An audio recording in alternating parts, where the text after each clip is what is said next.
The Saggy, Baggy Elephant.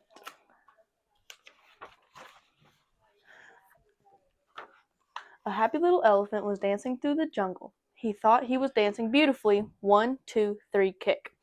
But whenever he went 1, 2, 3, his big feet pounded so that they shook the whole jungle. And whenever he went to kick, he kicked over a tree or a bush.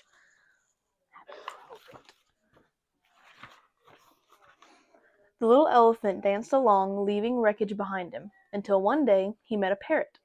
Why are you shaking the jungle to all Whoa, my God. Why are you shaking the jungle all to pieces? Cried the parrot, who had never before seen an elephant. What kind of animal are you anyways?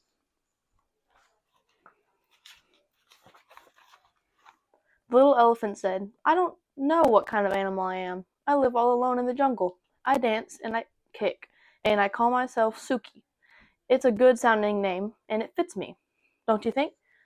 Maybe, answered the parrot, but if it does, it's the only thing that does fit you. Your ears are too big, and the only thing your ears are too big for you, and your nose is way too is a way too big for you, and your skin is much, much too big for you. It's baggy and saggy. You should call yourself Saggy Baggy. Suki sighed. His pants did look pretty wrinkled. I'd be glad to improve myself, he said, but I don't know how to go about it. What shall I do? I can't tell you. I never saw anything like you in all my life, replied the parrot. The little elephant tried to smooth out his skin. He rubbed it with his trunk. That did no good. He pulled up his pant legs, but they fell right back into dozens of wrinkles. It was very disappointing, and the parrot's saucy laugh didn't help a bit. Just then, a tiger came walking along. He was a beautiful, sleek tiger. His skin fit him like a glove. Ugh. Suki rushed up to him and said, Tiger, please tell me why your skin fits so well. The parrot says mine is all baggy and saggy, and I do want to make it fit me like yours fits you. The tiger didn't care a fig about Suki's troubles, but he did feel flattered and important, and he did feel just a little mite hungry. My skin always did fit, said the tiger. Maybe it's because I take a lot of exercise. But, added the tiger, if you don't care for exercise, I shall be delighted to nibble a few of those extra pounds of skin right off of you. Oh, no, thank you, no, thank you, cried Suki. I love exercise. Just watch me. Suki ran until he was well beyond reach.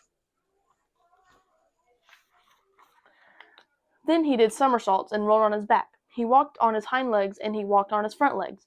Then Suki wandered down to the river to get a big drink of water. He met the parrot. The parrot laughed harder than ever. I tried exercising, sighed the little elephant. Now I don't know what to do. Soak the water in the way the crocodile does, laughed the parrot. Maybe your skin will shrink. So Suki tramped into the water. Before he had soaked nearly long enough to shrink his skin, a big crocodile came swimming up, snapping his fierce jaws and looking greedily at Suki's tender ears. The little elephant clambered up the bank, ran away, feeling discouraged. I'd better hide in the dark place where my bags and sags and creases and wrinkles don't show, he said. By and by he found a deep dark cave, and with a heavy sigh he tramped inside and sat down. Suddenly he heard a fierce growling and grumbling and snarling. He peeped out of the cave and saw a lion padding down the path. I'm hungry, roared the lion. I haven't had a thing to eat today. Not a thing except a thin, bony antelope and a puny monkey and a buffalo, but such a tough one, and 2 turtles, but you can't even count turtles. There's nothing much to eat between those saucers that they wear for clothes. I'm hungry. I could eat an elephant. He began to pad straight toward the dark cave where the little elephant was hidden. This is the end of me, sags, bags, wrinkles, and all, thought Suki, and he let out one last trumpeting bellow. Just as he did, the jungle was filled with terrible crashing and awful stomping. A whole herd of great wrinkled elephants came charging up, and the big hungry lion jumped up in the air, turned around, and ran away as fast as he could. Suki peeped out of the cave, and all the big elephants smiled at him. Suki thought they were the most beautiful creatures he had ever seen. "I wish I looked just like you," he said. "You do," grinned the big elephants. "You're a perfectly dandy little elephant." And that made Suki so happy that he began to dance 1, 2, 3 kick through the jungle with all those big, brave, friendly elephants behind him. The saucy parrot watched him dance, but this time he didn't laugh, not even to himself. Little elephant family. The end.